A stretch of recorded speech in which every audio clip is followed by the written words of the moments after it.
Mon fils ronronne quand il parle depuis qu'il a été opéré des amygdales et des végétations. Il y a un mois, mon fils de 5 ans a été opéré des amygdales et des végétations car il faisait des apnées du sommeil.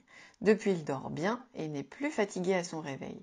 Ce qui m'inquiète en revanche, c'est qu'il ronronne en parlant. On le comprend toujours, mais ça fait un petit bruit en même temps qu'il produit les mots. Après l'opération, on a revu son chirurgien. Il a dit que ça allait passer. Sinon, il faudrait voir un orthophoniste. Est-ce que c'est grave? Cela veut-il dire qu'il va rester comme ça? Quand dois-je appeler l'orthophoniste? Quand le chirurgien nous a dit qu'il fallait opérer notre fils des amygdales et végétation, j'étais inquiète. Mais il m'a bien expliqué pourquoi c'était très important de bien respirer la nuit. C'est pour ça que Gaspard était fatigué le matin au réveil et qu'il avait encore besoin de longues siestes. Tout s'est vraiment bien passé et du coup, je n'étais pas inquiète au début quand j'ai entendu qu'il ronronnait en parlant. Je pensais que c'était parce qu'il avait un peu mal ou que c'était encore gonflé, mais il ne peut pas s'empêcher et ça ne passe pas. Que s'est-il passé dans la bouche de Gaspard? L'orthophoniste vous explique. Autrefois, on parlait de retirer les amygdales et ou végétation. Aujourd'hui, on parle plutôt de réduction lorsqu'elles prennent trop de place dans la cavité buccale. Les raisons pour lesquelles on réalise cette opération sont différentes. Infection ORL, otite à répétition, difficulté à avaler des morceaux ou produire certains sons, que, ge, re, ronflement nocturne qui entraînent des apnées du sommeil, blocage respiratoire plusieurs fois par nuit, comme dans le cas de Gaspard.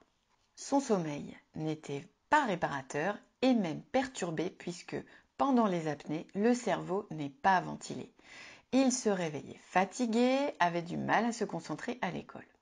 C'est une opération fréquente, mais qui nécessite un vrai repos après. Ses bénéfices sont vraiment rapides. On peut la pratiquer aussi chez les adultes avec les mêmes indications et les mêmes conséquences. Lors de la visite post-opératoire, le chirurgien de Gaspard a vérifié que tout était bien cicatrisé. Il a aussi entendu que Gaspard parlait comme avant, mais un bruit de ronron en même temps que les mots.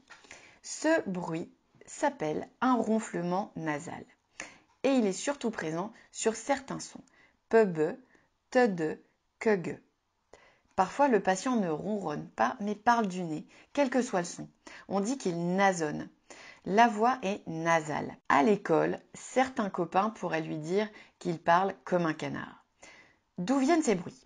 Il existe 2 catégories de sons.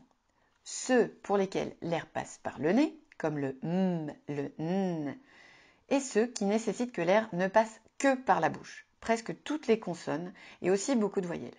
Il faut alors que le nez soit isolé de la bouche. L'air ne doit pas passer par le nez. Ce qui va permettre d'isoler le nez de la bouche, c'est ce qu'on appelle le voile du palais. C'est un ensemble de 5 muscles qui se retrouvent dans le prolongement du palais dur. Le voile sert à plusieurs choses.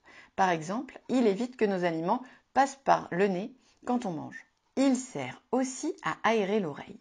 Vous savez, quand ça claque quand vous bâillez, si vous allez sous l'eau ou si vous prenez l'avion, ces muscles sont très souples et bougent facilement. Ils doivent aller se mettre au contact de la paroi pharyngée, donc le fond de votre gorge, pour isoler le nez de la bouche. Si Gaspard arrive à fermer son voile du palais, alors ces sons seront parfaitement clairs.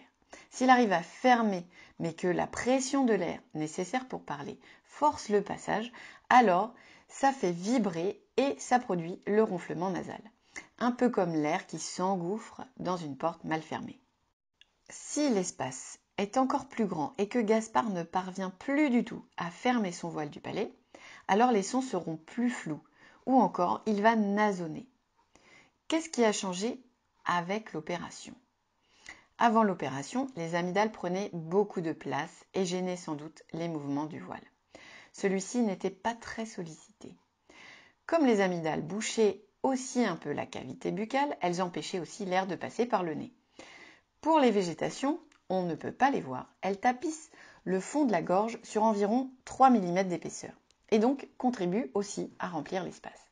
En les réduisant, on a rendu le voile plus libre de bouger, mais on a aussi agrandi la cavité buccale. Or, le voile n'avait pas l'habitude de bien se contracter et il n'arrive pas à compenser la réduction des amygdales. Que peut-on faire? Si le trouble persiste au-delà de 2 mois ou s'il nuit vraiment à l'intelligibilité du patient, il faut alors consulter l'orthophoniste comme le suggère l'ORL de Gaspard. Dans le cas de ce dernier, on le comprend toujours bien, donc soit cela va rentrer dans l'ordre, soit il aura besoin de quelques séances avec l'orthophoniste. L'orthophoniste va évaluer les conséquences de l'amygdalectomie, opération des amygdales, en observant dans la bouche de Gaspard comment bouge le voile du palais. S'il est loin du fond quand il parle. On testera aussi sur un petit miroir s'il a de l'air qui fuit de son nez sur les sons où normalement le voile doit être bien fermé. Et bien sûr, il écoutera le patient dans différentes situations de parole, discussion libre, lecture à voix haute ou pendant qu'il compte. Il sera possible d'apprendre à mieux bouger les muscles du voile, à les sentir quand ils se contractent. Pour cela, Gaspard va faire des exercices sous forme de jeu, aspirer, souffler en contrôlant l'air et apprendre à reconnaître quand il prononce bien ou non. Il sera important de refaire ces exercices quelques minutes chaque jour à la maison. Normalement, entre 3 à 6 mois, ce sera corrigé, tout en gardant le bénéfice de l'opération. Et si l'orthophonie ne suffit pas? Si le trouble est vraiment persistant et gênant, avec un retentissement sur la vie sociale de l'enfant, alors il faudra prévoir une consultation spécialisée. Ce sera le cas aussi si à la suite de l'amygdalectomie, il y a des passages de liquide ou d'aliments lors des repas. Ce sera le cas aussi si, suite à l'amygdalectomie, il y a des passages de liquide ou d'aliments lors des repas par le nez. L'orthophoniste pourra alors vous adresser dans le centre de compétences MAFAS le plus proche de votre domicile. Les effets indésirables de l'amygdalectomie, opération des amygdales, et ou adénoïdectomie, opération des végétations, sont rares et bien connus. Il ne faut pas hésiter à en parler au chirurgien de votre enfant si vous constatez que sa voix a été modifiée par l'opération. Il pourra alors vous orienter vers l'orthophoniste. Si les soins orthophoniques sont insuffisants, on se dirigera vers les centres spécialisés MAFAS dont les coordonnées sont disponibles sur le site de la filière maladies rares tête-cou.fr.